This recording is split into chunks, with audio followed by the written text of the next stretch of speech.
Welcome to Jazz Piano Skills. I'm Dr. Bob Lawrence. It's time to discover, learn, and play jazz piano. Well, I hope everyone's been enjoying the improvisational developmental patterns for the primary sounds of G-flat, and of course, exploring the various fingering patterns that require a conscious shifting of our hand to establish a jazz articulation and to prepare the hand for continuous ascending and descending movement. I've said it before and I'll say it again. Not an easy task. Not easy at all. You know, it takes a serious commitment, tons of endurance, endless patience to develop proper hand movement, in addition to nailing down the correct chord scale relationships, right? So much going on. So if you have been sticking to the program since the beginning of the year, wow, and tackling all the various primary sounds that we've already explored, the altered sounds that we've already explored, all I can say is congratulations. It's fantastic. You are a member of a very small group of very determined people. And as I said this before, destined to achieve great jazz success. So today we're going to keep our forward motion just rocking along, and we're going to tackle the altered dominant sounds for F sharp. F sharp 7, dominant 7, sharp 11, F sharp dominant 7, flat 13, F sharp dominant 7, flat 9, flat 13, and of course the F sharp dominant fully altered sound, the flat 9, sharp 9, flat 5, sharp 5. And we're going to do this just as we have done since the beginning of the year for all of the altered sounds for C, F, B flat, E flat, A flat, and D flat. So today you are going to discover essential jazz improvisation exercises. You're going to learn developmental arpeggio and scale patterns of F sharp altered dominant sounds. And you're going to play 5 arpeggio and 5 scale patterns for the F sharp dominant altered sounds, which again include the sharp 11, the flat 13, the flat 9, flat 13, and the fully altered, the flat 9, sharp 9, flat 5, sharp 5. So, as I always like to say, regardless of where you are in your jazz journey, a beginner, an intermediate player, an advanced player, or even if you are a seasoned and experienced professional, you're going to find this Jazz Piano Skills podcast lesson exploring jazz improvisation exercises for F sharp altered dominant sounds to be very beneficial. But before we dig in, I want to, as I always do, I want to welcome new listeners to the Jazz Piano Skills podcast. And if you are indeed new to Jazz Piano Skills, if you're listening for the very first time, I want to personally invite you to become a Jazz Piano Skills member. There are various membership plans that you can choose from, so check them all out at jazzpianoskills.com to learn about all of the perks of each membership plan. There are educational weekly podcast packets, which include illustrations and lead sheets and play-alongs. There's a sequential jazz piano curriculum, which is loaded with comprehensive courses.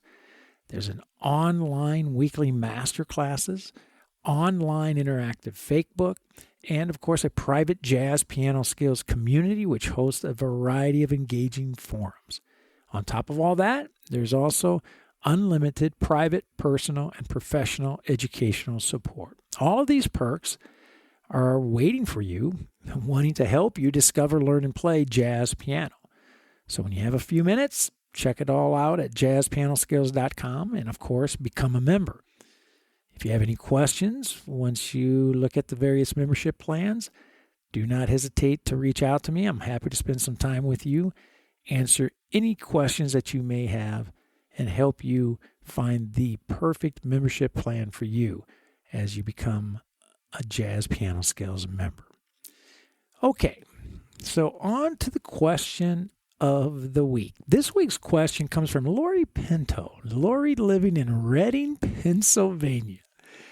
And Lori writes, this is a great question. We've had this before, but Lori writes, you have mentioned that the circle of fifths should be studied moving counterclockwise and not clockwise.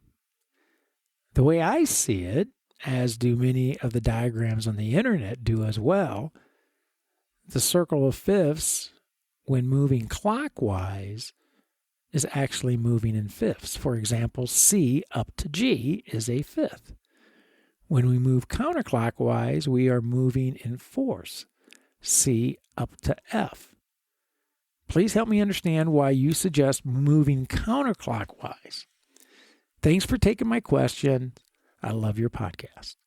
Well, first of all, Lori, thank you for being a Jazz Piano Skills listener, and I'm thrilled. I'm happy to hear that you are enjoying the podcast. Your question is terrific, and I know I've addressed this question many times in various podcast episodes. In fact, I think I may have answered a similar question to yours earlier this year, but regardless, it is such an important question.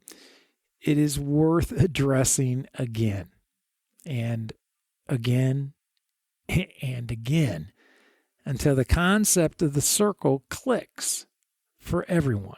It's that important. So let me begin by saying this. Many of the diagrams of the circle of fifths that you will find on the internet are very confusing. I think the goal for many folks diagramming the circle is to try to be creative, try to pack into the circle as much music theory as possible. And I think the thinking behind this approach is simply the more information smushed into the circle will validate how important it is, which I suppose is true, kind of. But in doing so, I believe it makes things messy and confusing. In fact, I think when we cram a whole bunch of information into the circle of fifths, it ends up covering or hiding the ultimate musical truth of the circle, which I'll get to in a minute. So with that being said, I would just say be careful with regard to what circle of fifths diagrams you're studying. If the circle of fifths that you have in your hands looks like some kind of astronomy diagram of our solar system along with a few thousand galaxies, I would suggest moving on to another circle of fifths. I would suggest finding a very simple circle with 12 letters equally spaced around the circle. That's it. Nothing more, nothing less. A simple circle with 12 letters. And of course, the 12 letters are C, F, B flat, E flat, A flat, D flat, G flat, B, E, A, D, and G. Now, those letters should be arranged counterclockwise on the circle. What does this simple circle of fifths represent? Well, it represents the primary movement of music, which we call circle movement. Right? I'm going to say that again. It represents the primary movement of music, which we call circle movement. Right? What is the most basic, what is the most fundamental representation of circle movement? I'll answer that. The most fundamental representation of circle movement is the 5 chord resolving to the 1 chord. In other words, the dominant chord resolves to the 1 chord. It's the primary cadence of music. For example, C dominant resolves to F major, 5 to 1. Now, look at your simple circle. Moving clockwise, does the C resolve to F? Yes, it does.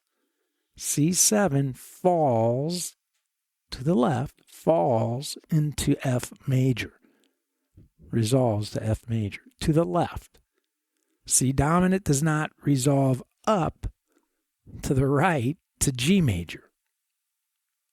So the circle, when moving counterclockwise, illustrates all 12 5-to-1 resolutions.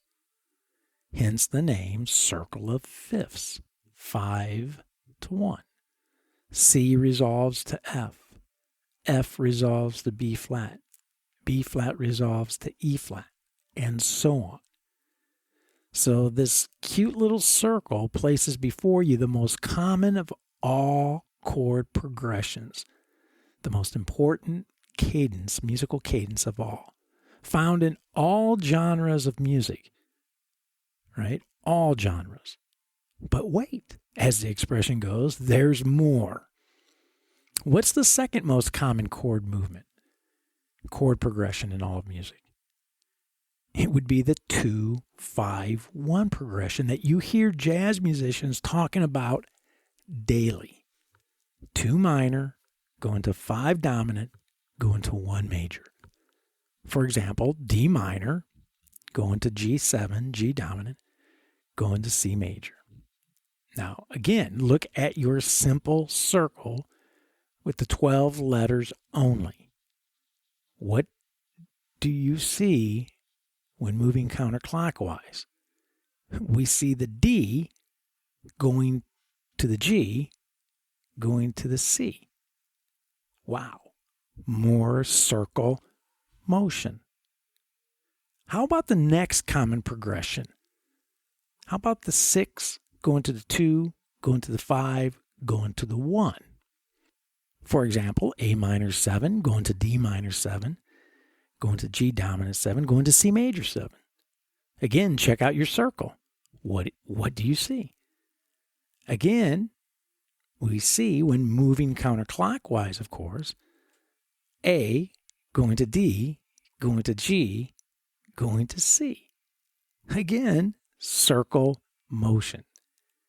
Now, I can continue with the following progressions.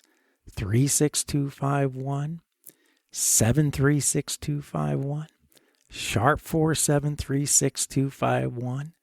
All of them circle motion, and all of them illustrated on the circle of fifths. So F sharp, going to B, going to E, to A, to D, G, to C. The Lydian mode, moving in circle motion. I call this the diatonic circle. And of course, all 12 diatonic circles can be constructed using our simple circle of fifths. So this is why we study the circle moving counterclockwise. It captures the very essence of the most common harmonic motion that exists in music.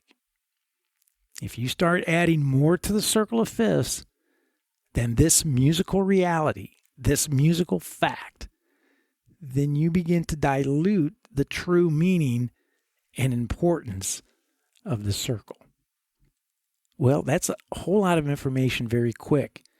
And Lori, I hope it helps. If you have any questions, do not hesitate to let me know. I'm happy to spend some more time with you and dive a little deeper into the circle and provide you further clarification if needed. Okay, let's discover, learn, and play jazz piano. Let's get after these jazz improvisation exercises for the altered F-sharp dominant sounds. As I have mentioned in previous podcast episodes, students struggle with improvisation more often than not just because of poor fingerings. It's not a lack of skill, lack of theory familiarity, but just simply due to immobile hands, resulting from poor fingerings. And this is why we are devoting this entire year to answering some very important questions about fingerings, right? Like what constitutes good fingerings? What should we look for when establishing a fingering for a certain musical phrase? What should we be trying to accomplish with our fingerings? Is there always a fingering option that will reign supreme over the other options? And, of course, the big one, the golden rule of fingerings, should we avoid at all times using our thumb on a black note to begin a musical phrase? Well, the whole point of our journey this year is to establish definitive answers for these types of questions, and even more importantly, to circumvent any type of fingering dilemma that you may encounter in the future. So in other words, we need to establish a really simplistic approach to fingerings, and in doing so, help us establish just mobility, flexibility, mobility for our right hand when playing. And of course, this all sounds good, right? Because deep down, you know that if you can get that right hand, your right hand, to easily move around the keyboard, you'll be able to play the tunes you love and embellish them with melodic improvisation. You'll be able to play jazz.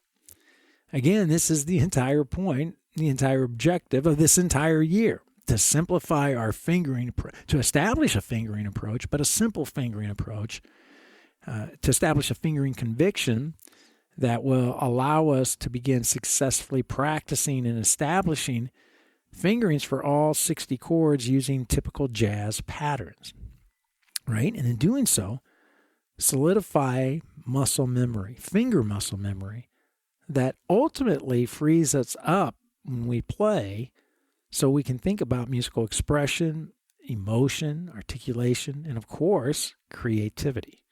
So the educational agenda for today is as follows. Number one, we're going to explore jazz improvisation exercises for F-sharp altered dominant sounds. Number two, we will play essential F-sharp altered arpeggio patterns that you need to discover, learn, and play, from the root to the 13th of the sound, using 4 entry points: the root, the third, the fifth, and the seventh.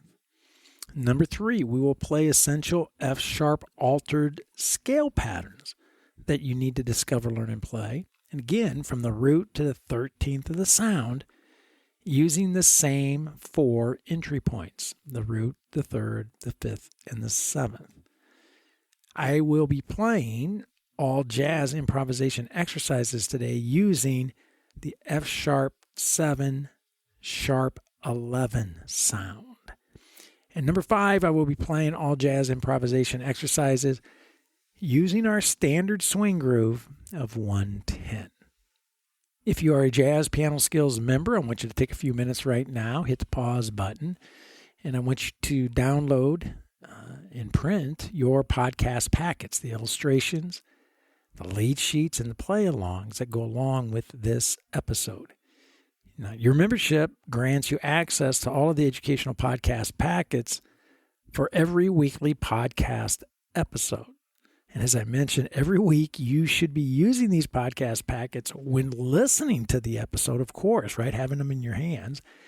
And you should also be using them. They should be sitting at your piano and using them when you're practicing.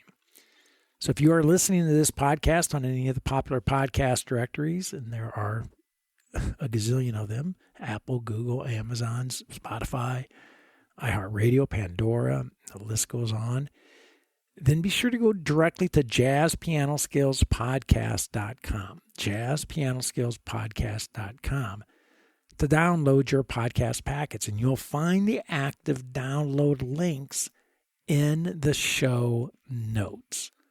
Now, one final but very significant message. If you are listening and you are thinking that the jazz improvisation exercises for F-sharp altered dominant sounds and the various scales that we are about to discover, learn, and play are way over your head, then I would say to you, sit back, relax, breathe in, breathe out, no worries. Continue to listen, continue to grow your jazz piano skills intellectually by just simply listening to this podcast episode. Again, every new skill is technically over our heads when first introduced, but this is how we get better. We hang in there, right? We place ourselves smack dab in the middle of conversations where we have no idea what's being, what they're talking about, right? But we hang in there, and by doing so, we grow intellectually. And I say it all the time. All musical growth begins upstairs, conceptually, mentally, before it can come out downstairs physically in your hands. So sit back, listen to this podcast lesson now to discover and learn. The play, as it always does, will come in time. I guarantee it. Okay, now that you have your lead sheets in your hands, I want to point out a few things. You will see that lead sheets 1 through 4 deal with arpeggio motion for the altered sounds, and lead sheets 5 through 8 deal with the scale motion, scale patterns for the altered sounds. You will also notice that the jazz improvisation exercises are exactly the same for all 4 altered F-sharp dominant sounds, the sharp 11, flat 13, flat 9, flat 13, and the fully altered sound, the flat 9, sharp 9, flat 5, sharp 5. The exercises are, of course, modified to reflect the proper sound. Now, you'll also notice that my suggested fingerings are included for every note of every exercise for every altered sound. Of course, you can, as I have stressed before, you can modify the fingerings slightly, but just be careful, right? Remember, we have intentional hand shifts built into these fingering patterns to help you begin developing mobility, right? Hand mobility. So you do not want to change the fingerings to remove the hand shifts, because you would be working against the very objective, the very goal that we've set out to achieve. So you may be inclined to change fingerings, but just remember that your easier way, that you think may be an easier way for you to finger a pattern, may actually end up working against you and making it harder for you in the long run to play with a proper jazz articulation, which is dependent upon that hand mobility. So again, I'm just throwing caution to the wind. Just be careful.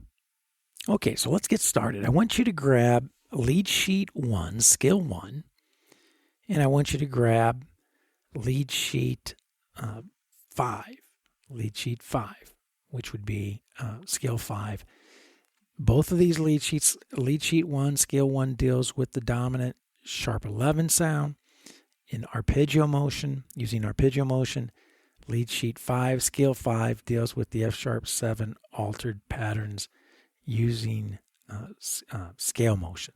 Okay, so we have scale 1 or lead sheet 1, scale 5, lead sheet 5 in our hands. We're going to start with lead sheet 1. Now, I'm using sharp 11 sound, and I don't know what it is about the sharp 11 sound, but I think it is the sound that most students have the most difficulty with digesting orally. It has a tension to it, right? A certain sound.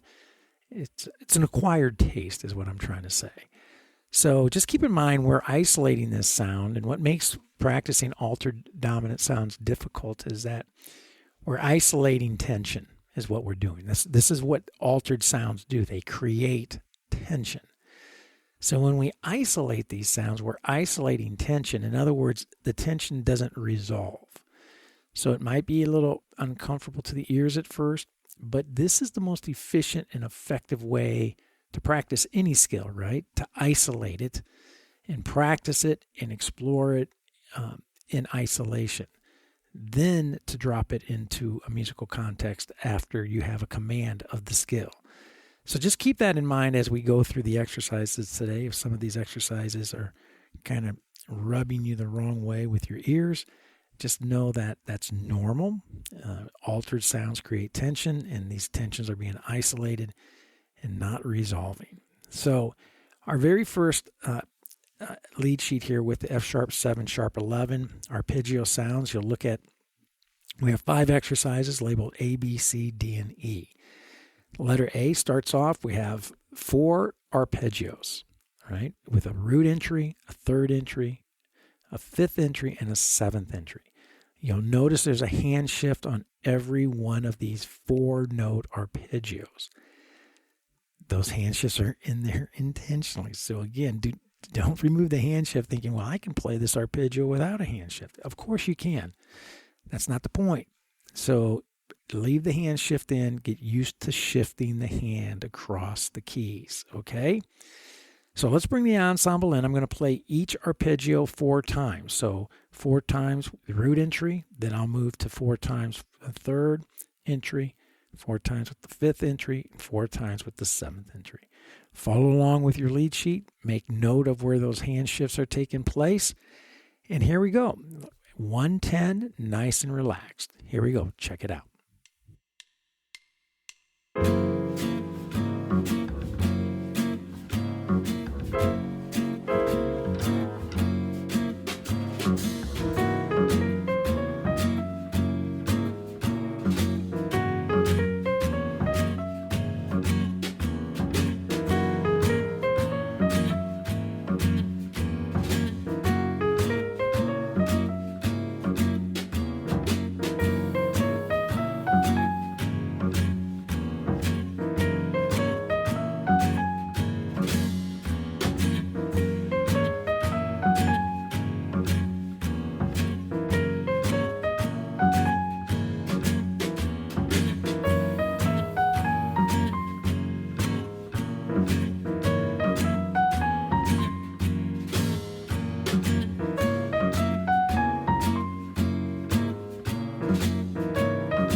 Fantastic, right?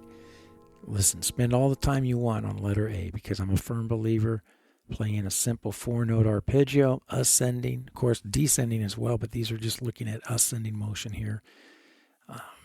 Playing it with a good feel, a nice intentional hand shift will pay huge dividends for you. So do not rush away from letter A too quickly, right? Get comfortable with it.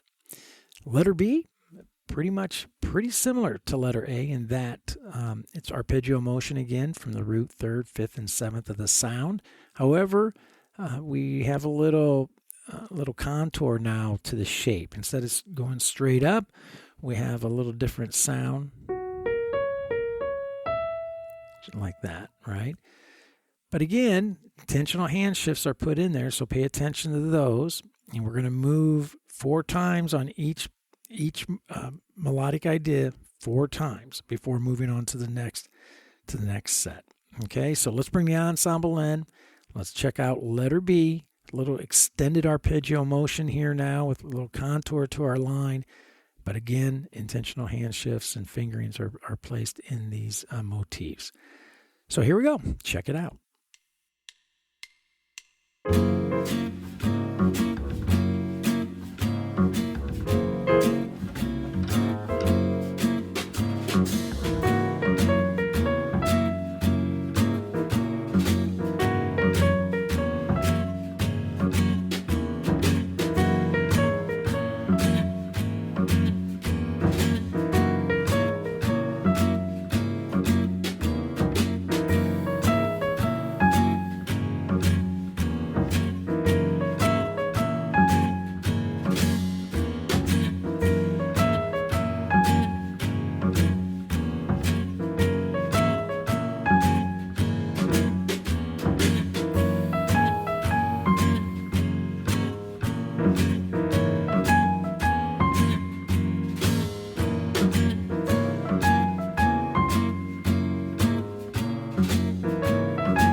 Love it. Now, letter C, one of my favorites, right? Just look at the fingerings on letter C for a second, right? 1, 4, 1, 4. Just that alone tells you that the hand is the hand has to shift 1 4 1 4. And you'll see that for the root entry. You'll see that for the third entry, the fifth entry. In fact, 1 4 1 5 on the fifth entry because of that sharp 11. But then in the seventh entry, back to 1 4 1 4 again, right? So I love this because this really kind of illuminates for you the importance of moving the hand. So I want to bring the ensemble back in. Same format as the other two, 4 times on each melodic idea. On the root, and then shifting to the third entry, fifth entry, and the seventh entry. So here we go. Let's check it out.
Well, letter D, right? We've been here before, right? We know what's coming.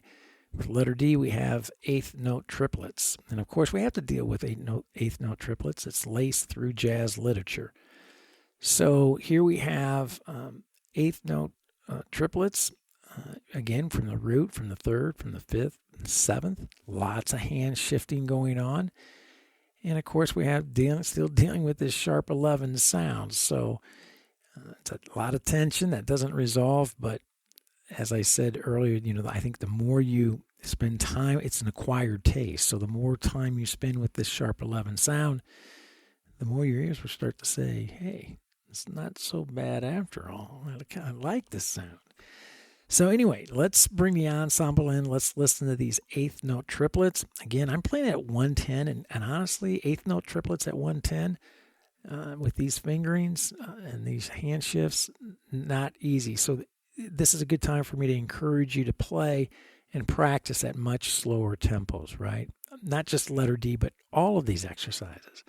So nothing wrong with slowing it down to 60, 65, 70, 75, right? As I've mentioned this before, play at tempos that allow you to succeed. Then continue to increase the tempo as you get a command of your comfortable tempos, okay? So here we go. Letter D. Let's bring the ensemble in and let's check out these triplets. Here we go.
All right, we are down to letter E, the last exercise focusing on arpeggio motion for our F sharp 7, sharp 11 sound. And you'll see that the melodic line has been happening since letter A, just keeps getting a little longer, right? So now this musical line stretches over the bar line into measure 2. We're back to eighth note, no triplets, right? Swinging eighth notes on all the beats of the measure. So again, a lot of hand shifts. Some of these patterns you will notice have multiple hand shifts in them, right? So always a good idea to maybe grab a yellow highlighter, make note of those shifts when you're practicing and when you're playing, and pay attention to that hand letting go and shifting, right? Not hanging on the note to the note prior, but letting go. That's the whole point of the hand shift. The hand lets go and shifts. All right, so let's bring the ensemble in, and let's check out letter E. Here we go.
All right, we are now on to lead sheet 5, skill 5. We're still focusing on the F sharp dominant 7 sharp 11 sound, but now we're shifting away from straight arpeggio motion, and now we're focusing on scale movement. Okay, so letter A, we have 5 exercises here, A, B, C, D, and E, but letter A is going to be straight ascending scale motion with a root entry, third entry, fifth, and 7th entry. You'll notice on the scale we have our B sharp, which is our sharp 11 sound, and we have our hand shifts, of course, in these scales to deal with as well. So let's bring the ensemble in. Let's listen to this ascending scale movement focusing on the F sharp 7, sharp 11 sound. Here we go.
nothing wrong with staying there with letter A, right?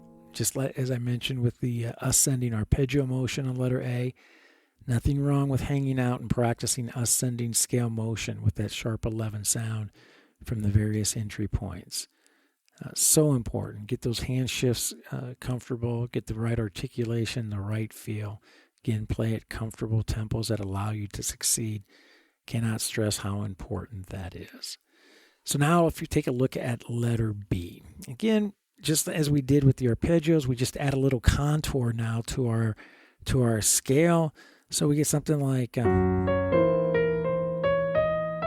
just instead of going straight up, right?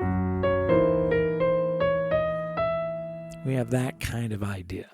So we're going to take that motif and again, root entry, third entry, fifth entry, seventh entry. So let's bring the ensemble in. Let's check it out.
Well, if we had to deal with eighth note triplets using arpeggio motion, we have to deal with eighth note triplets using scale movement.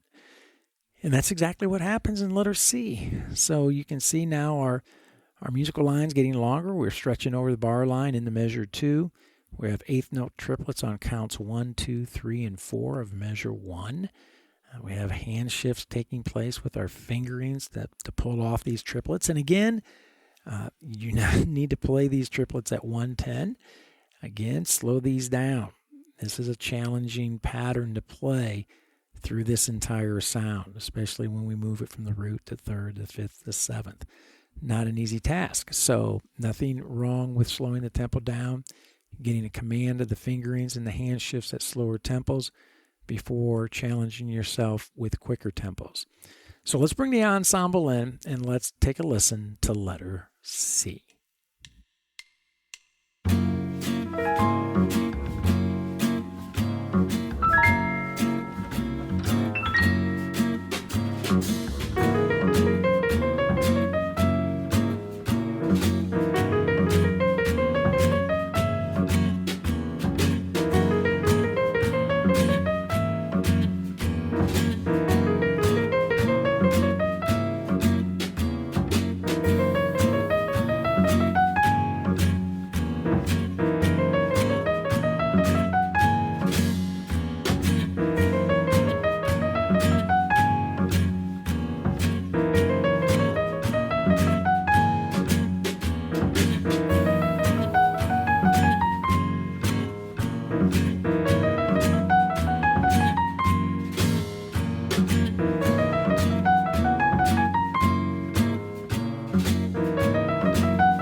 tough. Right? Tough, but we have to deal with those eighth note triplets. Like I said earlier, you know, they're laced through jazz literature, so there's no avoiding them or getting around them. We have to deal with them head on. All right, so on to the letter D. We're back to eighth notes. Our musical phrase extends a little bit longer now, crosses over that bar line again, but fills up the entire count one of measure 2. We have hand shifts taking place, so again, mark those, grab that yellow highlighter, make note of those, and pay attention to where those are in each of the patterns and how many there are. So again, root entry, third entry, fifth, and seventh entry. So follow along, letter D. Here we go.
All right, so now we are down to our final scale pattern, letter E, for our F sharp 7, sharp 11. Now, I've been modeling everything with the sharp 11 sound. As you know, your packets include the sounds for the flat 13, flat 9, flat 13, and the fully altered sound, the flat 9, sharp 9, flat 5, sharp 5. Everything that I'm modeling here with the sharp 11 needs to be applied to those various altered sounds as well. Of course, they're included in your packets, lead sheet packets, along with your fingerings. So, okay, letter E, our last scale movement of the day. Our line gets a little bit longer, and we have multiple hand shifts to deal with, but we're going to utilize the same format, right? Root entry, third, fifth, and seventh. So, follow along, and let's take a listen to our last pattern, last exercise for the day, letter E, F sharp 7, sharp 11, using scale movement.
Well, we've done it again, right?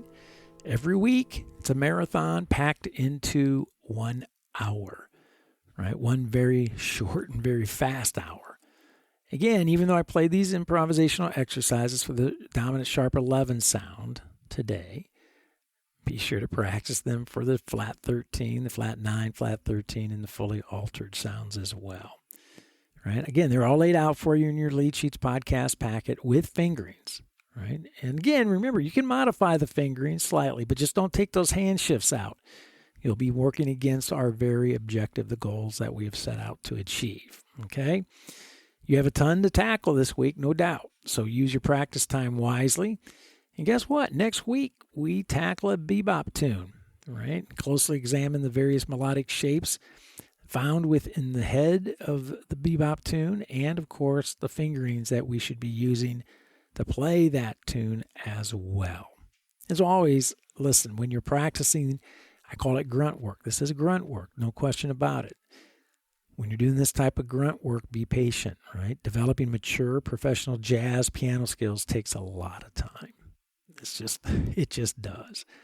So begin structuring your improvisation development, and you're practicing after the playing demonstrations that I modeled for you in this podcast episode, and I guarantee it.